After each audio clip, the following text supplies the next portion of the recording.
Hello, this video is about common Affordable Care Act filing scenarios. I will cover the following topics in this video: reporting for union employees, reporting Cobra coverage both in the case where an employee is terminated and in the case where an employee's hours are reduced, and lastly, identifying cases where reporting health reimbursement accounts is required.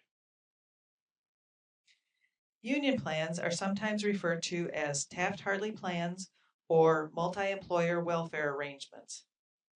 If an applicable large employer, or ALE, employs union employees, the applicable large employer still needs to provide Form 1095-C to any full-time union employee. If the applicable large employer is required to contribute on behalf of the employee to a multi-employer plan that offers affordable, minimum value coverage to the employee and coverage to the employee's dependents, the ALE should enter code 1H in each of the applicable months on line 14 and 2E in each of the applicable months on line 16 of Form 1095-C.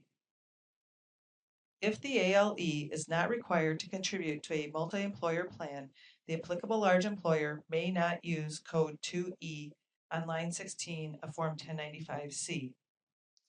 The union, if self-insured, or the insurer will issue Form 1095-B to union employees showing enrolled coverage.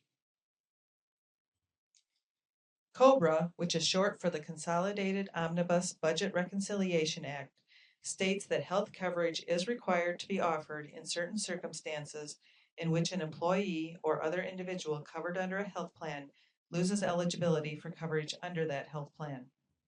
The most common cases where Cobra coverage is offered to an employee is in the case of termination or in the case where an employee's hours are reduced.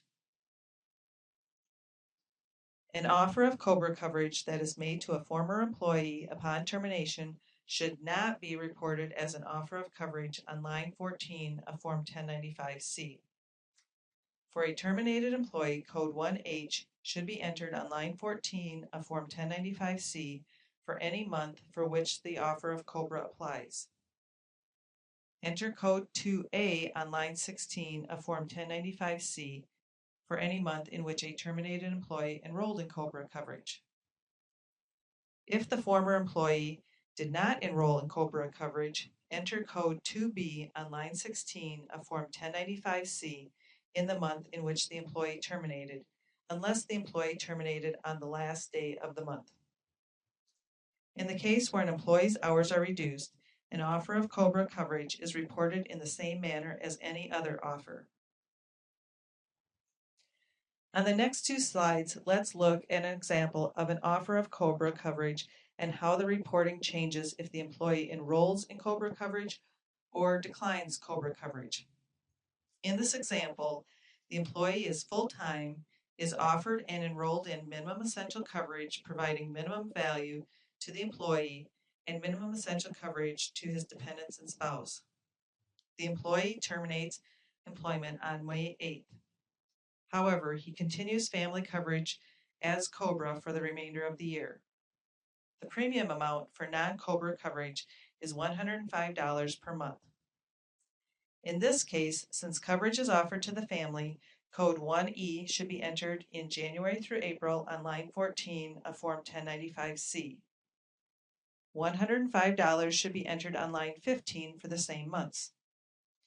And 2C should be entered on line 16, indicating that the employee enrolled in coverage offered. In May, the employee was terminated and offered Cobra coverage. The employee enrolled in Cobra coverage. As discussed on the previous slide, code 1H should be entered on line 14 and 2A should be entered on line 16 of Form 1095-C. Since code 1H is entered on line 14, no entry is required on line 15. This slide shows the same example as on the previous slide, with the only change being that the employee declined Cobra coverage. Therefore, for January through April, the reporting is the same as on the previous slide. In May, 2B should be entered on line 16 because the employee is full-time and his offer of coverage ended before the last day of the month because the employee terminated his employment during the month. The remainder of the year is reported the same as the previous slide. If a former employee who terminated employment in a previous year is receiving Cobra coverage from an employer who offers self-insured coverage, the employer may enter code 1G on line 14 of Form 1095C and leave lines 15 and 16 blank. Or the employer has the option to report coverage to this former employee on Form 1095B rather than Form 1095C. Reporting HRAs. Health reimbursement accounts or health reimbursement arrangements are also known as HRAs, and these are IRS approved, employer funded, tax advantaged employer health benefit plans that reimburse employees for out of pocket medical expenses and individual health insurance premiums. Here are the cases when reporting HRAs is required. First, if an applicable large employer sponsored a medical plan, either fully insured or self-insured, and an HRA, and the employee waived coverage in the medical plan, but enrolled in the HRA, the applicable large employer would need to report the HRA on Form 1095C. Secondly, if an employer with less than 50 full-time equivalent employees offers a self-insured medical plan and an HRA, the employer would report the HRA in the case where the employee waived coverage in the self-insured medical plan but enrolled in the HRA. Graitland's staff of specially trained account managers are standing by to provide you with excellent Affordable Care Act reporting information. Thank you.